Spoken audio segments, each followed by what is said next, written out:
फारस की खाड़ी में जहाजों को कुछ रोक रहा है, पर वो मिसाइलें नहीं हैं।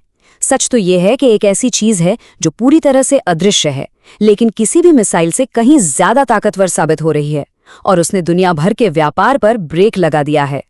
हम सब ने ये कहावत तो सुनी ही है कि कलम की ताकत तलवार से ज्यादा होती है। खैर, आज की तारीख में समंदर में फंसे सैकड़ों जहाजों के लिए ये कहावत कोई मजाक नहीं, बल्कि कड़वी हकीकत बन गई है। लेकिन सवाल ये है कि ये कैसे हो सकता है? मतलब एक कागज का टुकड़ा, या यूं कहें कि बस उसके ना होने से करोड़ों डॉलर का जहाज कैसे रुक सकता है? आखिर ये कौन सा दस्तावेज है जिसमें इतनी ताकत है? चलिए इसी को समझते हैं। देखिए, पूरी दुनिया का जो ये व्यापार है ना, वो एक अदृश्य इंजन पर चलता है, और वो इंजन है भरोसा। ये पूरा सिस्टम एक दूसरे से किए गए वादों की एक बहुत लंबी चेन पर टिका हुआ है, और अब वही चेन टूटने की कगार पर है। इसे ऐसे समझिए, एक जहाज का मालिक उसे किराए पर लेने वाले को वादा करता है।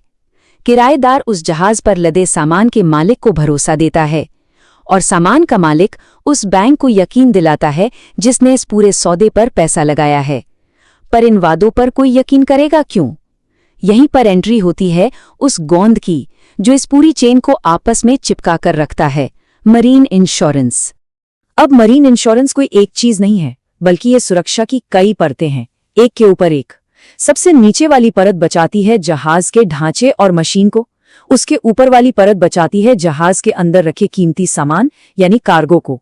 तीसरी परत अचानक होने वाले नुकसान जैसे प्रदूषण या किसी दुर्घटना से बचाती है।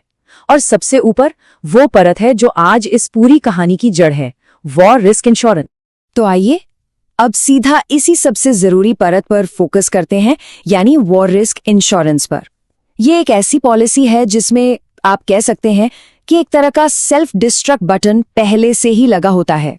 वॉर रिस्क इंश्योरेंस, जैसा कि नाम से ही जाहिर है, मिसाइल हमलों और माइंस जैसे युद्ध के खतरों से होने वाले नुकसान को कवर करता है।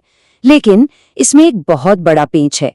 इस पॉलिसी में एक कैंसलेशन क्लॉज होता है, जिसका सीधा सा मतलब है कि बीमा कंपनियां सिर्फ 7 दिन का नोटिस देकर कभी भी अपना कवर वापस ले सकती हैं। और हाल ही में मान लीजिए फरवरी 2026 में हुआ भी ठीक यही। फारस की खाड़ी को हाई रिस्क एरिया यानी एक बेहद जोखिम वाला इलाका घोषित कर दिया गया।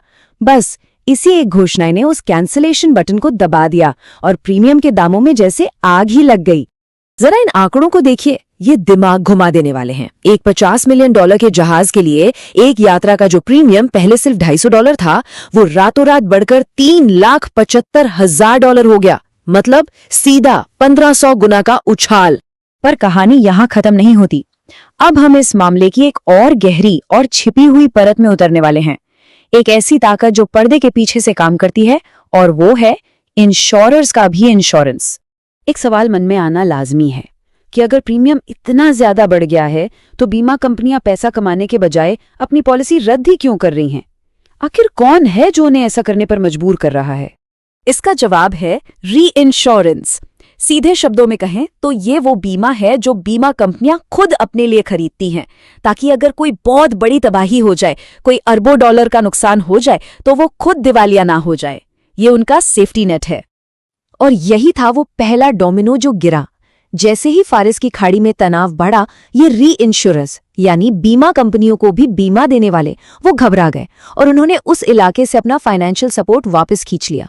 और जब उनका ही सेफ्टी नेट हट गया, तो बीमा कंपनियों के पास पॉलिसी रद्द करने या दाम बेतहाशा बढ़ाने के अलावा कोई और रास्ता ही नहीं बचा।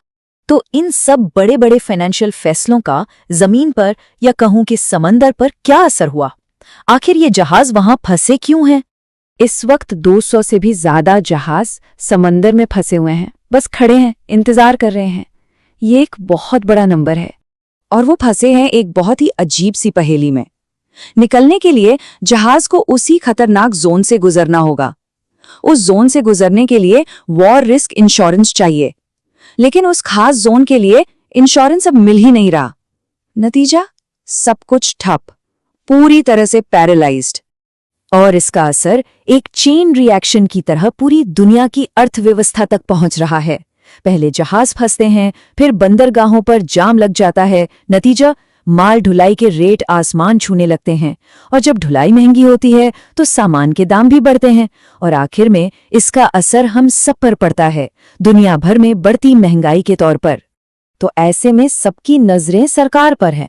क्या सरकार कोई मदद करेगी? एक समाधान तो पेश किया गया है, लेकिन क्या वो बचाव की एक अधूरी कोशिश है? सरकार जो पेशकश कर रही है वो है पॉलिटिकल रिस्क इंश्योरेंस, लेकिन यहीं पर एक बहुत बड़ी गड़बड़ है।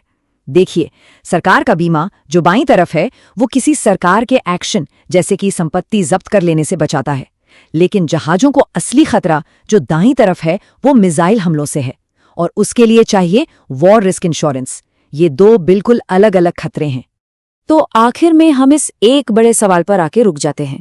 जब बाजार का भरोसा ही डगमगा गया हो, तो क्या सिर्फ एक सरकारी गारंटी ग्लोबल ट्रेड के इस रुके हुए इंजन को दोबारा चालू करने के लिए काफी है, या फिर ये कागज की अदृश्य नाकाबंदी तब तक जारी रहेगी जब तक कि असली खतरे का कोई ठोस हल नहीं निकल जाता?